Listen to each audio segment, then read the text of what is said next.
اور اتنی توفیق نہ رکھتا ہو تو وہ ایک برہ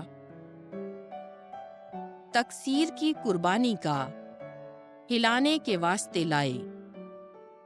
تاکہ اس کا کفارہ دیا جائے، اور نذر کی قربانی کے لیے ایفا کا 10واں حصہ میدا کا تیل میں ملا ہوا اور 1 پیمانہ تیل اور 2 قمریاں یا کبوتر کے 2 بچے اپنے مقدور کے موافق لے، ایک ان میں سے قطع کی قربانی کے لیے اور دوسرا سوختنی قربانی کے لیے۔ انہیں اپنی طہارت کے 8ویں روز کاہن کے پاس حضوری کے خیمے کے دروازے پر خداوند کے سامنے لائے۔ تب کاہن تکثیر کی قربانی کا برہ اور پیمانہ تیل کا لے،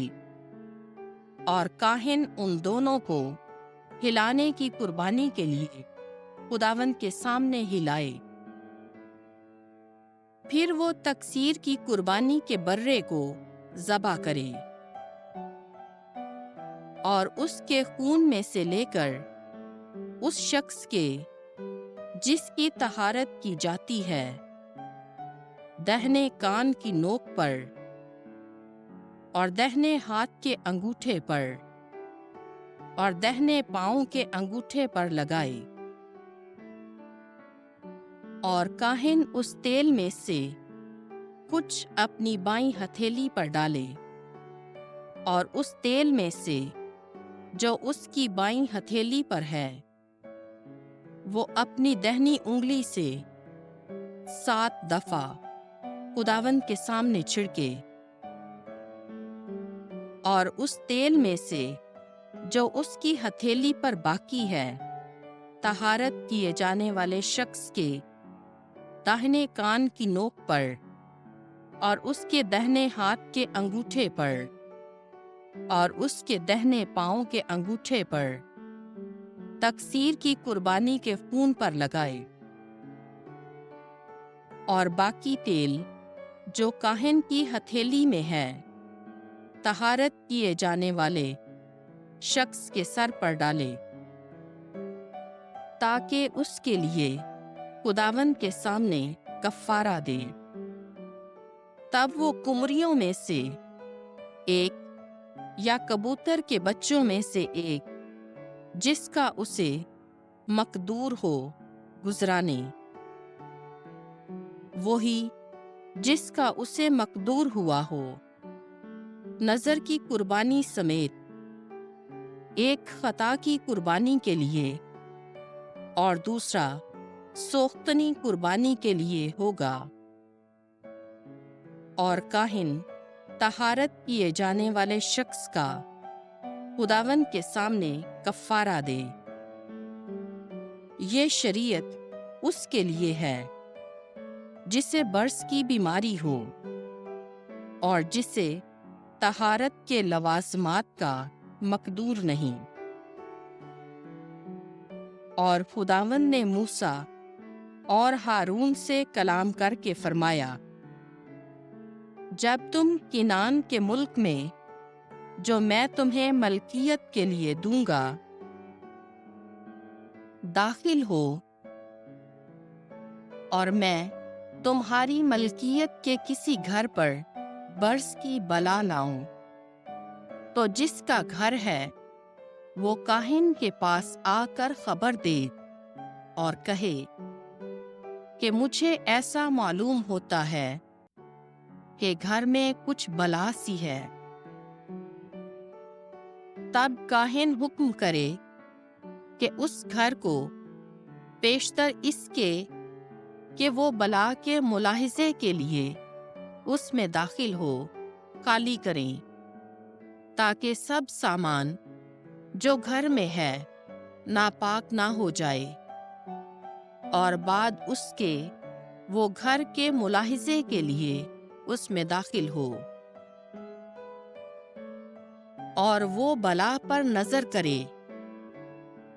اگر گھر کی دیواروں پر اس بلا کے چھوٹے چھوٹے نقطے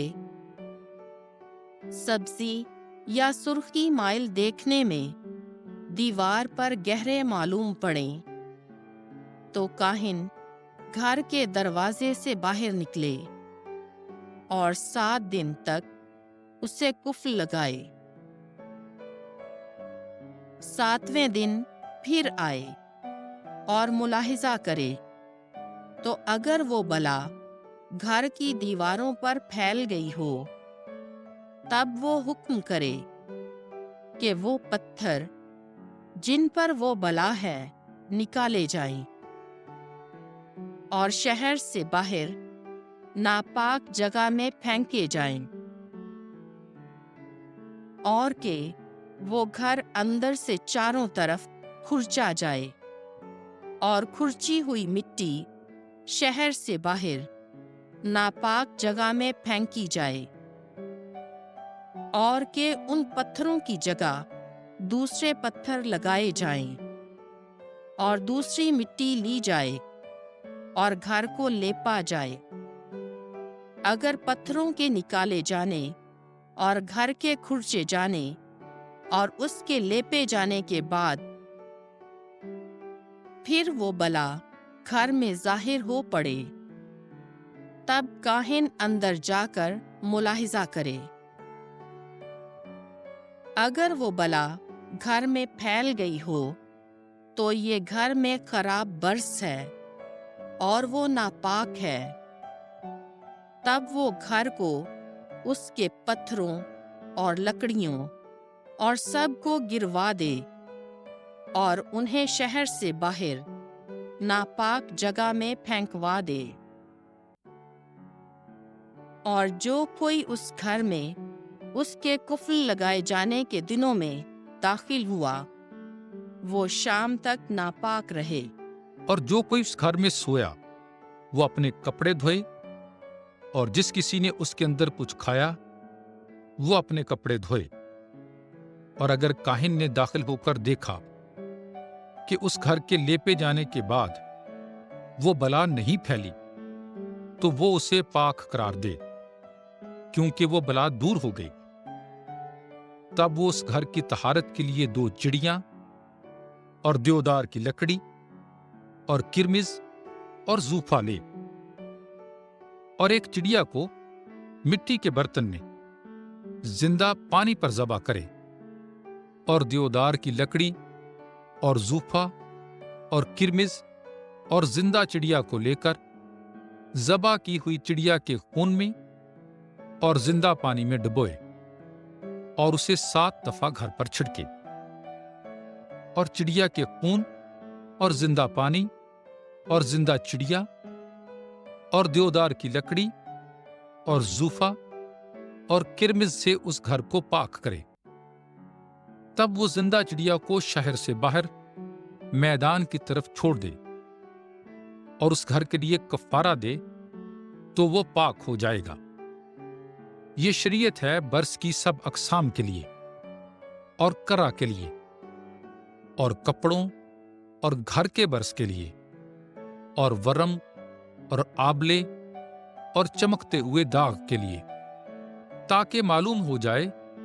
کہ کوئی چیز کب پاک یا ناپاک ہے۔ برس کی شریعت یہی ہے۔